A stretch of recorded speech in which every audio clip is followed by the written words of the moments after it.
안녕하십니까. 레지스탕스 정강영입니다. 지금 미국 대통령 바이든이 어디 가 있는지를 다 아시죠? 제 방송을 계속 보신 분들은 어디에 가 있는지 다 아실 겁니다. 왜 갔는지도 아실 겁니다. 그런데 여기에 우리 경제도 이 한판에 달려 있다는 것, 이거 다들 아시죠? 굉장히 중요한 의미를 가진 바이든 대통령의 중동 방문입니다. 바이든 대통령은 이번에 사우디아라비아를 방문하면서 이스라엘을 거쳐서 갑니다. 왜 사우디에 직접 안 가고 이스라엘을 거쳐서 가는지 다들 아시죠? 사우디에 그냥 가기에는 자말 가스거지 사건 때문에 바이든이 그동안 인권 하다가 당장 국제유가 즉 기름이 아쉬우니까 사우디아라비아를 안 갈 수는 없는데, 자말 가스거지 기자의 살해 사건을 두고 바이든은 계속 사우디아라비아의 왕자 중에서도 세자입니다. 다음에 왕이 되는 게 틀림없는 사람이죠. 사우디아라비아의 왕자이자 왕세자인 무함마드 빈 살만 사우디아라비아 왕세자를 전 세계의 왕따로 만들어버리겠다고 공언을 해왔지 않습니까? 그렇게 실컷 내질러 놓고 기름이 급하니까 어쨌든 그 사건을 좀 모른 척하고, 전혀 모른 척할 수는 없지만 미국 내의 여론을 봐야 되기 때문에 약간 모른 척하고 어쨌든 사우디아라비아에 가서 빈 살만 왕세자한테 머리를 숙이러 가는 겁니다. 세계에서 가장 큰 나라, 군사력이 가장 강한 나라의 대통령이 사우디아라비아의 왕자한테 고개 숙이러 간다? 그만큼 국제유가, 즉 석유의 생산에 목이 말라 있는 겁니다. 그건 우리도 똑같습니다. 어떻게든 지금 기름값이 내려가야 우리 경제가 살아나죠. 우리 경제가 지금 인플레로 가고 있는 것은 미국발 인플레 때문이고, 미국발 인플레는 바로 기름값 때문에 생긴 거고, 기름값은 푸틴 때문에 생긴 거고, 그런데 푸틴 맥살을 잡고 흔들자니 그게 지금 당장 방법은 안 나오고, 어쨌든 러시아와 우크라이나의 전쟁은 조금 더 길어질 것 같고, 그 사이에 기름값 계속 올라가면은 바이든의 재선은 물 건너 가는 것이고 세계 경제는 더욱더 구렁텅이로 빠져드니까, 이때 해답을 가진 쪽은 기름을 당장 정산할 수 있는, 정산이 뭡니까? 추가로 막 퍼낼 수 있는 나라를 골라야 되는데 그것은 사우디아라비아밖에 없습니다. 사우디아라비아가 정산을 제대로만 해주면 러시아의 푸틴의 기름줄을 막아버릴 수가 있고, 러시아의 푸틴의 기름줄을 막으면은 러시아와 우크라이나의 전쟁도 승리로 이끌어낼 수 있는 기가 막힌 묘책이 되기 때문에 바이든으로서는 국익을 위해서 어쩔 수 없이 그야말로 울며 겨자 먹기로 사우디아라비아를 찾아가고 있는 겁니다. 지금 제가 폴리티커 기사를 가져왔는데 뭐라고 되어 있습니까? Even if it hurts. 비록 아프다 하더라도, 비록 아프지만, 그렇게 하는 게 진짜로 눈알이 그렇게 하는 것이 정말로 자존심도 상하고 아프지만, 그것이 폴리티코의 제목이라서 제목이 재미있어서 딱 갖다 붙여놨습니다. Biden's Middle East trip could bring short-term pain for long-term gain. short-term pain은 뭡니까? 당분간은 아프다 이 말입니다. 그런데 long-term gain, 장기적으로 볼 때는 얻는 게 더 많아서 가는 겁니다. 어쨌든 단기적인 고통을 감수하고 장기적인 이익을 위해서 바이든의 사우디 순방은 이루어지고 있는 겁니다. 자, 지금 어쨌든 바이든은 이스라엘에 가서도 사우디아라비아를 향해서 엄청난 추파를 던졌습니다. 이미 뭐냐? 사우디아라비아가 가장 싫어하는 나라가 바로 그 코앞에 있잖아요. 이란. 제가 지금 이 지도를 갖다 놨는데, 이란은 시아파 벨트를 딱 구성해가지고, 시아파의 종주국이 이란 아닙니까?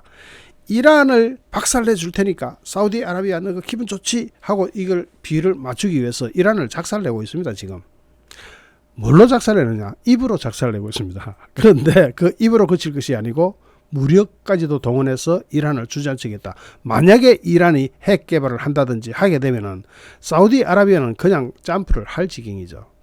이란이 핵 개발하는 순간 사우디아라비아를 겨냥하게 되어 있습니다. 둘이는 워낙 앙숙지가 아닙니까? 시아파와 수니파는 태어날 때부터 앙숙이에요. 그래서 지금 수니파 벨트가 제가 쫙 그려놨는데 그 근처는 다 수니파죠. 리비아, 이집트, 차드, 수단, 예멘은 시아파하고 수니파하고 전쟁치고 있고, 그리고 그 벨트를 딱 형성하고 이란이 같은 시아파 종족이 있는 예멘의 반군을 지원해버리니까 예멘에서는 시아파, 수니파가 전쟁치면서 거기서 그치지 않고 이란의 사주를 받아가지고 사우디아라비아를 수시로 공격하고 있습니다. 뭐 드론으로 공격하기도 하고 직접 총 들고 오기도 하고. 그러니까 사우디아라비아로서는 동쪽으로 걸프만을 건너 바다 건너가면은 시아파 이란 때문에 머리 아프고, 남쪽으로 보면은 저 시아파 반군이 언제라도 발톱을 물어뜯고 있고, 그러니까 어떻게든 이걸 잘 조정해야 되는데 그걸 조정할 수 있는 나라는 미국밖에 없습니다. 그래서 미국이 이란의 제재를 풀어주고 이란에서 석유를 정산하려고 했었다가 이란을 차버린 겁니다. 그리고는 사우디아라비아한테 미소를 보내고 추파를 던지고 있는 거죠. 사우디아라비아의 빈 살만 왕세자한테 받지, 이란을 우리가 조져줄 테니까 사우디야 제발 부탁하는데 정산 좀 해라. 정산 기름 좀 더 퍼내라. 사우디아라비아는 지금 당장 정산을 할 수 있는 시설을 갖추고 있습니다. 이 기름 정산이라는 게 미국은 쉽습니까? 유정을 새로 파야 되잖아요. 그런데 사우디아라비아는 그게 다 시설이 돼 있어요. 그러니까 빈 살만 왕세자가 오케이 바이든 이뻐 하면서 팔아 하는 순간에 러시아 푸틴은 눈탱이가 터져버리는 겁니다. 그러니까 이 국제 정세를 감아보는 삼국지보다 훨씬 재밌죠. 시아파이, 이란, 수니파이, 사우디아라비아, 저 멀리 가서는 푸틴의 러시아와 우크라이나의 전쟁, 그리고 미국의 기름 회사들, 이런 것이 한꺼번에 싹 얽히면서 세계 경제가 소용돌이 치는 거죠. 그걸 풀어내는 것이 지금 바이든의 임무입니다. 그러니까 바이든이 얼마나 중요한 역할을 가지고 중동 방문을 하고 있는지는 이제 대충 짐작이 가실 겁니다. 일단 바이든의 중동 방문 일정은 이스라엘에서 시작됐습니다. 이스라엘에 가가지고 뭐 다른 거 하는 거는 다 놔두고, 그건 이스라엘하고 친선, 이거는 본래가 미국하고 이스라엘은 단짝이니까 뭐 그건 신경 안 써도 됩니다. 무슨 일이 일어났는지도 몰라도 됩니다. 다만 이스라엘에 가가지고 바이든이 하는 이야기가 아주 기가 막힙니다. 이스라엘에 가가지고 이란의 핵 개발을 막는 최후 수단은 무력이라는 이야기를 해버립니다. 무력을 쓰겠다는 겁니다. 이란한테. 언제? 이란이 계속 핵 개발하고 저렇게 하면 쓰겠다. 이란의 핵 개발에 제일 신경 쓰이는 나라는 이스라엘과 사우디아라비아입니다. 이스라엘은 그래도 거리라도 멀지, 사우디아라비아는 엎어지면 코 깨는 데 아닙니까? 그러니까 바로 엎어지면 코 깨는데 거기서 핵미사일로 콧구멍을 탁 들이밀어버리면 이거 골치 아프죠. 저는 비염이 있어가 콧구멍에 뭐가 들어가면 사람이 미쳐버립니다. 그런 지경이 돼버리는 거죠. 그러니까 빈 살만 왕세자와의 만남을 앞두고 큰 소리를 탁 쳐주는 겁니다. 이란의 핵 개발을 막는 최후의 수단은 무력이다. 그러면 빈 살만이 볼 때는 어떻습니까? 가만히 있자. 저기서 핵 개발하면 우리는 진짜 골 때리는데 핵 개발을 막는 수단은 무력이다. 그럼 이란하고 미국하고 전쟁치나? 그렇게 되면 우리는 가만 앉아서 모든 것이 안전해지네. 거기다가 바이든은 이란에는 뭐가 있습니까? 이란에는 이란 혁명 수비대가 있습니다. 이 이란 혁명 수비대는 이란 국방군하고 달라요. 이란은 군대가 있습니다. 그런데 혁명 수비대는 군대가 아니에요. 여러분 이렇게 얘기하면 잘 이해가 안 되죠. 이란이 신정국가입니다. 신이 정치를 하는 국가예요. 그러니까 신정국가의 가장 높은 사람은, 신정국가에서 가장 높은 사람은 누굽니까? 신의 대리인 또는 신의 심부름꾼, 이런 거죠. 하메네이 아닙니까? 그러니까 이란에는 대통령이 있고 대통령 밑에 국방부 군대가 있는데도 이란은 신정국가이기 때문에 신을 다루는 조직에서 따로 군대를 가지고 있는데 그것이 이란의 혁명 수비대입니다. 그러니까 이란 전체의 군대를 대상으로 미국이나 사우디가 상대하는 것이 아니라 제일 눈에 가시는 이란의 혁명 수비대인 겁니다. 이란의 혁명 수비대는 이란 군대보다도 훨씬 더 좋은 대접을 받고 월급도 높고 끝발도 셉니다. 그럴 수밖에. 자기네들은 신의 군대고 같은 이란이라는 나라에 속해 있지만 국방부 군대는 신까지는 아니지 않습니까? 어쨌든 그것도 군대긴 하지만은. 그래서 이란의 혁명 수비대가 중동 지역을 다 장악하다시피 합니다. 특히 같은 시아파가 있는 국가에는 이란의 혁명 수비대가 날아가서 직접 훈련도 시켜주고 무기도 대주고 이렇게 하고 있습니다. 대표적인 나라가 시리아입니다. 사실 시리아가 버틸 재갈이 뭐가 있습니까? 러시아하고 이란이 대주는 무기, 그걸로 버티는 거 아닙니까? 특히 돈은 어디서 나옵니까? 러시아가 대줍니까? 아니요, 이란이 대줍니다. 거기다가 예멘 반군은 또 누가 무기와 돈을 대줍니까? 이란이 대줍니다. 이란은 미국의 제재를 받아가지고 정신이 하나도 없는데 그럼에도 불구하고 여기 돈 대주는 데는 돈을 써요. 왜냐? 같은 신의 보호 아래 있는 동지들이다 이겁니다. 그래서 그 시아파들을 먹여 살리다시피 하니까 사우디아라비아로 볼 때는 자기네들은 수니파잖아요. 수니파 바로 코 밑에 예멘이라는 나라가 있고 그 예멘이라는 나라가 둘로 쪼개져 가지고 시아파와 수니파로 나눠서 싸우고 있으니까. 그런데 저것끼리 싸우지. 이 시아파는 수시로 사우디아라비아의 유전지대나 또는 정유시설을 공격을 하는 겁니다. 그 공격할 때는 맨손 들고 들어옵니까? 무기가 있어야죠. 그 무기를 대주는 나라가 이란 아닙니까? 그래서 지금 이 동네가 좀 복잡합니다. 그런데 이번에 또 바이든이 뭐라 그러냐면 이란의 혁명 수비대를 테러 조직 명단에 계속 남길 거다 이렇게. 이란이 지금 서방과의 핵 합의를 재개하기 위해서 모든 것을 다 양보한다 하더라도 미국한테 제일 강하게 요구하는 것은 뭐겠습니까? 이란 혁명 수비대를 테러 조직 명단에서 빼달라 이겁니다. 이란 혁명 수비대도 군대인데 테러 조직 명단에서 빼달라. 테러 조직 명단에서 빼주면은 혁명 수비대가 진짜 군대가 돼가지고 사우디아라비아를 괴롭히거든요.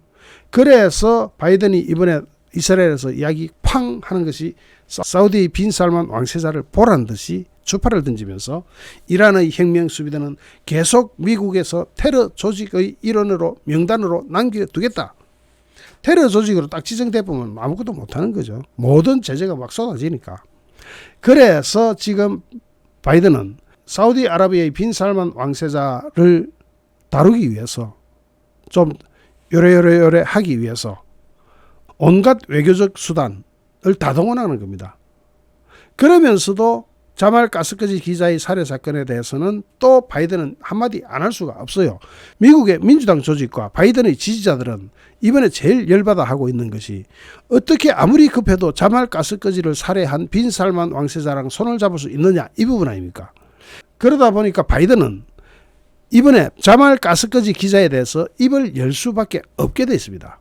누구 앞에서 그 일을 직접 지시한 것으로 알려지고 있는 자말 가스거지 기자를 살해하라고 명령을 내린 것으로 알려지고 있는 빈 살만 왕세자 앞에서 자말 가스거지 기자 이야기를 꺼내지 않을 수가 없는 겁니다. 그러니까 바이든은 이런 겁니다. 내가 자말 가스거지 기자 이야기를 안 꺼낼 수는 없다. 빈 살만 왕세자 니도 알고 있지 않냐. 그러니까 좀 봐도 이야기 꺼낼 테니까 봐주되 이란은 내가 확실히 처리해 줄게. 그겁니다. 그거 가지고 대규모 정산에 나서면 러시아하고 우크라이나 전쟁이 끝나버립니다. 왜냐? 러시아가 큰 소리 치고 있는 기름과 가스. 그런데 가스는 당분간 어쩔 수 없다 하더라도 기름에 대해서 러시아의 콧대를 확 잡아 뜯어버리면 푸틴이 항복하게 되습니다. 기름값으로 지금까지 전쟁 쳤는데 기름을 사우디가 왕창 생산해? 그러면 나는 낙동강 오리알이 되는구나 하면은 꼬리를 내릴 수밖에 없어요. 아무리 천하의 푸틴이라도 그 수에는 방법이 없습니다. 돈줄을 확 들어박아 버리니까. 어쨌든 바이든은 13일에서 16일로 예정되어 있는 이스라엘과 사우디아라비아의 방문에서 에너지 안보와 중동 평화 등 현안을 논의하도록 되어 있습니다. 글로벌 수요 증가와 러시아의 우크라이나 침공 등으로 국제 유가가 치솟는 상황에서 사우디 등 중동 산유국과 석유 정산을 통한 유가 안정화를 이룰 수 있을 것이냐 없을 것이냐 개봉 박두. 이게 내일이에요. 개봉. 그러니까 드디어 개봉 박두가 됐죠. 박두 이제 임박했다는 뜻 아닙니까? 내일이에요. 내일. 백악관은 바이든 대통령이 이번 순방 기간 동안 이스라엘과 요르단강 서안지구를 방문한 뒤에 사우디로 이동할 계획이라고 밝혔습니다. 아까도 말씀드렸지만 지금 바이든 눈에는 이스라엘에 가 있긴 하지만 몸은 이스라엘에 있지만 요르단강 서안지구가 눈에 안 들어오는 겁니다. 미국 공영방송 NPR은 바이든 대통령이 사우디 제다에서 열리는 걸프 협력회의 플러스 3 이게 뭐냐면 걸프 협력회의 GCC와 이집트, 이라크, 요르단 이 세 개를 포함한 것을 플러스 3라고 하거든요. 이 정상회의에 참석해서 중동 11개국 지도자들을 만날 것이라고 보도를 했습니다. 백악관은 바이든 대통령이 살만 빈 압둘 아지즈 알 사우드 국왕 및 무함마드 빈 살만 왕세자와 별도로 회담을 진행한다고 전해졌습니다. 여기서 빈 압둘 아지즈 알 사우드 국왕은 사실상 만날 필요가 없는 거죠. 왜냐? 지금 사우디아라비아의 실권은 다 누구한테 넘어가 있냐면은 이미 무함마드 빈 살만 왕세자한테 실권이 몽땅 다 넘어가 있습니다. 그래도 왜 국왕을 만나느냐? 왕세자를 만나기 위한 명분으로 국왕을 만나면서 빈 살만 왕세자를 참석시켜서 같이 만나는 걸로 지금 스케줄을 짜고 있는 모양인데 어쩌면은 따로 자리를 내줄지도 몰라요. 그래야 빈 살만 왕세자가 사우디에서 체민이 살아가지고 콧대를 살려줘가지고 기름을 확 정산하도록 해주지 않을까. 국제사회라는 게 참 웃겨요. 바이든이 당선될 때는 자말 가스거지 기자 살해 사건으로 빈 살만 왕세자는 국제적인 왕따를 만들겠다고 했는데 바이든이 이럴 줄은 미국 사회에서도 몰랐죠.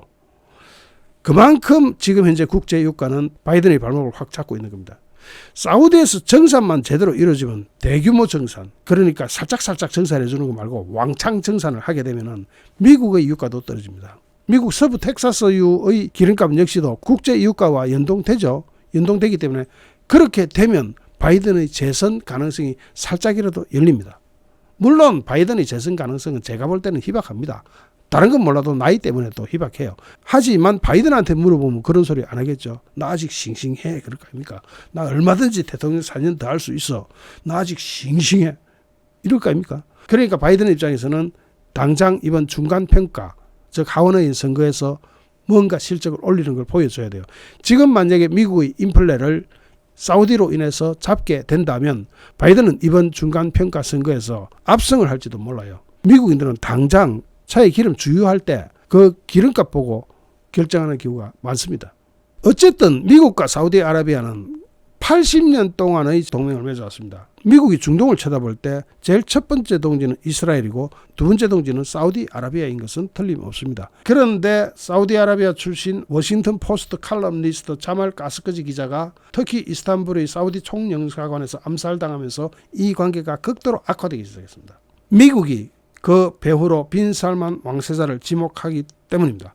바이든은 취임 뒤 1년 반이 지나도록 사우디아라비아와 정상급 교류를 하지도 않고 첨단 무기 판매 역시 억제한 것도 이 때문입니다. 하지만 치솟는 기름값 때문에 어쩔 수 없이 미국 유권자들의 불만이 커지는 것 때문에 어쩔 수 없이 오는 11월 중간선거를 앞둔 바이든은 중동을 전격 방문해서 사우디 국왕 및 왕세자와 회담을 한다고 발표를 한 겁니다. 그러면서도 바이든은 실질적인 민주당 지지자들을 의식해서 일을 안 할 수가 없어요.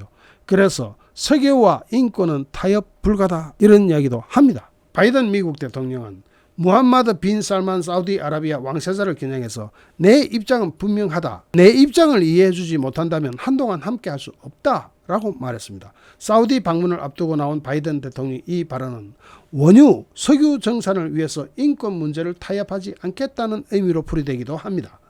바이든은 이스라엘에서 현지 시간 14일 야이르 라피드 임시총리와 기자회견을 진행한 예루살렘에서 사우디를 방문해서 빈 살만 왕세자에게 자말 가스거지 문제를 어떻게 말하겠는가 하는 질문을 받고 나는 항상 인권 문제를 거론해 왔다. 인권 문제에 대해서는 조용한 적이 없었다.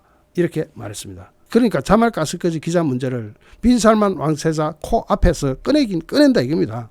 그것에 대해서 양해가 어떻게 돼 있는지는 지금 현재로는 지구상에 누구도 모르죠. 당사자만 알겠죠. 자, 어쨌든 바이든으로서는 가져갈 수 있는 선물은 다 공개를 한 셈입니다. 자말 가스거지 기자에 관한 것도 꺼냈고 빈 살만 왕세자 코앞에서 그 이야기를 할 것이라는 것도 꺼냈고 반면에 이란에 대해서는 아주 충격적인 이란의 하메네이가 들어오면 눈알이 튀어나올 이야기들만 골라서 하면서 사우디아라비아의 비위를 맞춰주는 것은 빈 살만 왕세자도 속으로는 그래 빈손으로 오는 것은 아니구나.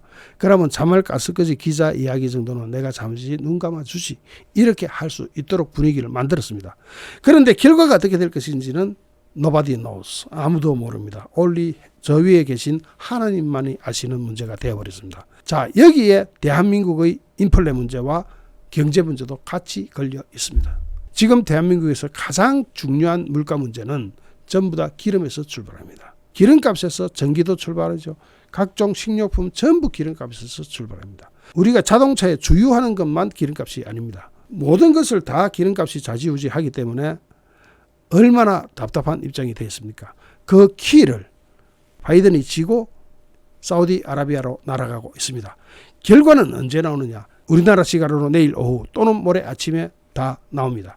거기에 대해서 결과가 나오면은 누구보다도 빨리 여러분께 소식을 전해드리도록 노력하겠습니다. 옛날에 제가 외신을 주로 다룰 때는 밤잠 안 자고 우리나라에서 가장 빨리 소식을 전할 때도 많았는데 지금은 나이가 들고 좀 그러니까 그 속도 면에서는 떨어질지 몰라도 심도 있는 분석은 여러분을 실망시켜드리지 않을 겁니다. 어쨌든 좋은 결과가 있기를 바랍니다. 바이든 대통령 잘 부탁합니다. 그리고 좀 웃기지만 빈 살만 사우디 왕세자 님에게도 잘 좀 부탁드립니다. 어쨌든 우리 좀 삽시다. 잠시 후 또 다른 주제로 여러분을 찾아뵙겠습니다. 시청해 주신 여러분께 진심으로 감사드립니다. 여러분 고맙습니다. 안녕하십니까. 레지스탕스 정광영입니다. 검찰이 드디어 박지원 등에 대해서 출국 금지 조치를 내렸습니다. 진작했어야지 좀 늦은 감이 있죠. 하지만 어쨌든 출국 금지가 돼서 다행입니다. 검찰이 서해 공무원 피살, 탈북 어민 북송 등 문재인 정부의 대북 사건 관련 핵심 인물들에 대해서 출국 금지 조치와 입국 시 통보 조치를 한 것으로 확인됐습니다. 국내에 있는 박지원 전 국정원장은 출국 금지시키고 미국에 체류 중인 서훈 전 국정원장은 공항에서 입국 즉시 검찰에 통보하도록 조치했습니다. 이 역시도 조금 부족한 느낌이 드는데 서훈은 당장 인터폴의 적색 수배를 때리고 여권 무효화 조치를 해서 미국으로부터 하여금 강제 추방되도록 해서 신병을 인수하는 방법이 제일 빠릅니다. 그런데 어쨌든 입국할 때 통보를 해달라 이런 입국 시 통보 조치를 내린 것만으로도 검찰이 한 것은 잘했다고 볼 수가 있습니다. 두 사람은 국가정보원이 각각 서해 공무원 피살 사건 관련 보고서 삭제 및 강제 북송 사건 관련 직권남용 등의 혐의로 고발한 사건의 피고발인이자 핵심 피해자입니다. 서울중앙지검 공공수사 1부 이희동 부장검사팀이죠. 공공수사 1부와 공공수사 3부 여기는 이준범 부장검사팀이죠. 이 두 팀은 최근 박지원, 서훈 두 전직 국가정보원장에 대해서 각각 출국 금지와 입국 시 통보 조치를 법무부에 요청했습니다. 한동훈 법무부 장관은 수사상 필요성을 인정해서 검찰의 요청을 수용했다고 밝혔습니다. 이에 따라 박지원 전 원장은 1개월간 출국이 제한됐고 검찰이 요청하는 대로 출국 제한 기간은 계속 연장될 수 있습니다. 미국에 머물고 있는 서훈 전 원장도 귀국과 동시에 검찰에 통보가 되도록 되어 있습니다. 서훈 전 원장은 지난달 12일 관광비자로 출국해서 현재 LA, 로스앤젤레스 등지에서 머물고 있다고 합니다. 이들은 서해 공무원 피살, 탈북 어민 북송 사건에 연루된 키맨으로 꼽힙니다. 박지원 전 원장은 2020년 9월 22일 해양수산부 공무원 이대준 씨가 서해상에서 북한군에 피살된 사건과 관련해서 국정원 직원들이 생산한 첩보 보고서를 무단 삭제한 혐의를 받고 있고, 서훈 전 원장은 2019년 11월 탈북 어민의 귀순 의사를 무시하고 정부의 합동조사를 닷새 만에 조기 종료한 뒤에 강제 북송시킨 혐의를 받고 있습니다. 서훈 전 원장은 공무원 피살 사건 당시 청와대 국가안보실장이었는데 이 사건에 직통으로 연루가 돼 있죠. 국정원은 지난 6일 박지원 전 원장을 국가정보법 위반, 직권남용죄, 공용 전자기록 등 손상죄, 서훈 전 원장에 대해서는 국정원법 위반, 직권남용죄와 허위 공문서 작성죄로 고발했습니다. 법조계는 출국 금지 조치, 입국 통보 조치는 소환 조사가 예상될 때 이루어진다고 말했습니다. 검찰은 지금 해외에 있어서 소재 파악이 쉽지 않은 서훈 전 원장의 귀국 예상 일시를 주시하고 있습니다. 서훈 전 원장은 지난달 27일 사실규명을 위해 최선을 다해 필요한 협조를 할 것이라고 밝혔지만 고발된 이후 전혀 입장을 내지 않고 있고 전화도 받지 않고 있습니다. 이 밖에 김동연 전 통일부 장관, 이영철 전 합동참모본부 정보본부장 등도 해외로 도망을 가버렸는데 이런 사건 관계자들에 대해서도 입국 시 통보 조치를 취해질 가능성이 높아 보입니다. 문제는 김현철 전 통일부 장관은 해외로 튄 게 분명하고 정의용은 미국에 출국했다는 중앙일보와 조선일보의 보도가 나왔지만 아직 국내에 머물고 있다는 주장이 나오고 있어가지고 사실 여부는 조금 더 확인해 봐야 될 것 같습니다. 어쨌든 그 모든 사람들이 해외에 있다 하더라도 입국 시 통보 조치를 취해질 가능성이 높다는 점에 있어서는 조치를 안 내린 것보다는 훨씬 낫습니다. 하지만 보다 강력하게 인터폴의 적색 수배를 때리는 것과 여권 무효화 조치를 통해서 이 사람들을 국내로 데리고 와야 됩니다. 그 사람들이 자기 발로 들어오겠습니까? 이미 튈 때 다 작정하고 튀는데 무슨 입국 시 통보 조치 이런 겁니까? 검찰 좀 답답합니다. 검찰은 13일 국정원 압수수색에 이어서 국방부 군사통합정보처리체계 밈스라고 합니다. 밈스 실무진 조사 등 혐의 입증에 필요한 기초자료를 확보해서 분석하고 있다고 합니다. 주변부 조사를 마치는 대로 박지원, 서훈 전 원장에 대한 소환조사에 들어갈 것으로 예상되는데 일단은 본격 수사에 착수한 것으로 봐야 되겠죠. 특히 검찰은 서훈 전 국정원장 등이 각 기관 소속 공무원에게 귀순 어민들을 강제로 북송하도록 지시한 것은 직권을 남용해서 의무에 없는 일을 하게 한 것으로 직권남용 혐의 적용이 가능한 것으로 보고 수사 중입니다. 검찰은 문재인 정부의 어민 북송은 헌법과 법률을 명백히 위반한 것으로 판단하고 있습니다. 통일부는 어민 북송 직후 출입국 관리법과 북한 선박 인원 월선 매뉴얼 등을 일부 준용해서 추방 결정을 내렸다고 밝힌 바 있습니다. 통일부 관계자는 기자들과 만난 자리에서 출입국 관리법상 강제 퇴거에 비슷하다고 하기도 했습니다. 그러나 헌법 3조에 따르면 대한민국의 영토는 한반도와 그 부속도서로 한다고 되어 있습니다. 이 때문에 지금까지 법원에서는 북한 주민도 대한민국 국민으로 판단을 해왔습니다.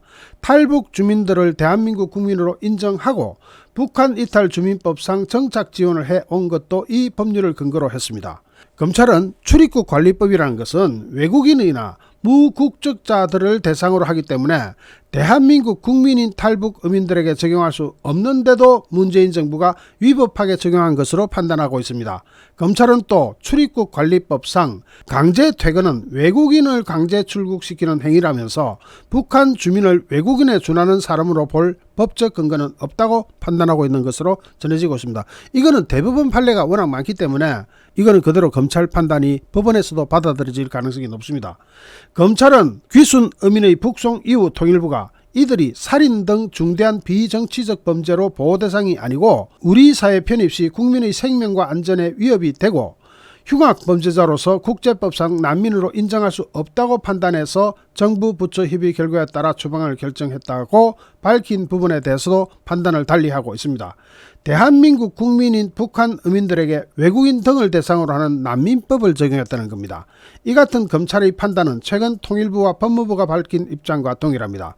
두 부처는 최근 국민의힘 유상범 의원 질의에 대해서 2019년 11월 문재인 정부가 귀순 어민 북송의 법적 근거로 들었던 출입국 관리법과 북한 이탈 주민법은 어민 추방에 적용할 수 없는 법이라고 답한 바 있습니다. 강제 북송된 어민 말고 북한에서 살인 등 중범죄를 저지르고도 국내에 정착한 탈북민이 10여 명인 것으로 확인되기도 했습니다. 그러니까 비슷한 죄를 저지르고도 국내에 정착한 탈북민이 10여 명이 있는데 왜 이 사람들만 돌려보냈냐. 이 부분에 대해서는 민주당이나 문재인이 입이 10개라도 할 말이 없는 겁니다. 법조계 관계자는 문재인 정부가 이 같은 전례를 몰랐다고 보기는 힘들다라고 말하고 있습니다. 그걸 몰랐으면 북송했어요. 검찰은 서훈 전 원장과 정의용 전 청와대 국가안보실장, 김현철 전 통일부 장관 등이 하급 공무원에게 귀순 어민들을 강제로 북송하게 한 것은 직권남용에 해당할 수 있다고 보고 법리 검토를 하고 있습니다. 한 검찰 관계자는 불법적인 일을 시키는 것은 의무에 없는 일을 하게 한 것과 같다고 볼 수 있다고 했습니다. 형법 제123조는 공무원이 직권을 남용해서 의무 없는 일을 하게 하거나 권리 행사를 방해하지 못하도록 하고 있습니다. 한편 이 사건을 수사하는 서울중앙지검 공공수사 3부 이준범 부장검사팀은 지난 13일 국정원 압수수색을 통해 확보한 자료들을 분석 중입니다. 검찰은 이날 정의용 전 실장과 김현철 전 장관을 직권남용 혐의로 고발한 시민단체 북한인권정보센터 관계자들을 불러서 고발인 조사를 했습니다. 검찰은 압수물 분석과 고발인 조사를 마치는 대로 이르면 다음 주부터 이 사건에 관여한 사람들을 불러서 조사할 예정입니다.